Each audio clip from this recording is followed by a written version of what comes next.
It's not unusual for us to hear from Bay Area renters putting up with poor and even dangerous living conditions, right, due to an uncaring landlord.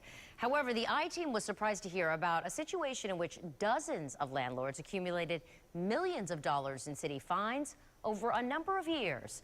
But as investigator Adam Walser shows us, they did very little to fix the problem. Half the electrical didn't work. It was sparking at the plugs. Welcome to Portofino of Largo. And I can't use the AC because when I do, I get a black soot coming out of the vents. A condominium conversion turned nightmare for these renters. This is like our own little hurricane area. Nicholas Seifert, who has leased here since 2010, says he was bitten by rats twice. This happened at night. I was sleeping and they're crawling into bed. The I-Team discovered Largo city inspectors began levying fines for code violations in 2007, but they let the meter run 6 years until the city was owed almost $12 million. Everybody's told me that they've tried to complain to the city and the city has ignored it as well. Who owns these 176 condos? Part of the problem is that there are 43 different owners, including 4 current or former Major League Baseball players. Keith Tufts lives in a building owned by one of them. I say, well, he'll probably throw some money in this place. But in reality, most owners have invested little or no money in their condos in recent years, turning daily operations over to management companies.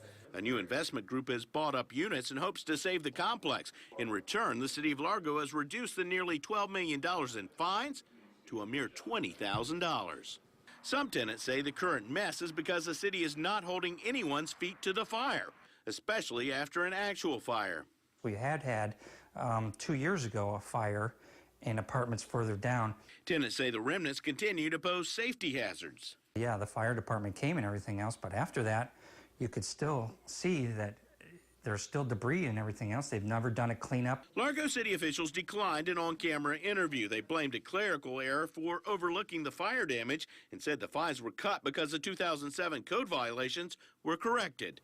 Tenants say that doesn't give them much relief. But what are some of these other younger families that have 3-, 4-year-old children going to do to get out of their apartment if there's an electrical fire? The city issued another citation to the apartment complex after the I-Team inquired, but Seifert still doesn't see much urgency at City Hall.